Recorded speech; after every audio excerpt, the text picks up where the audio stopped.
Jamuna bank পিএলসির 25তম বার্ষিক সাধারণ সভা ভার্চুয়াল ডিজিটাল প্ল্যাটফর্মের মাধ্যমে অনুষ্ঠিত হয়।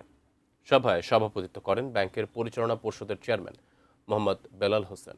সভায় ব্যাংকের পরিচালক বৃন্দ, স্বতন্ত্র পরিচালক, ব্যবস্থাপনা পরিচালক ও সিইও মির্জা ইলিয়াস উদ্দিন আহমদ, কোম্পানি সচিব, বহিনিরীক্ষক, ইন্ডিপেন্ডেন্ট স্কুটিনাইজার সহ উল্লেখযোগ্য সংখ্যক শেয়ার হোল্ডাররা অংশ নেন।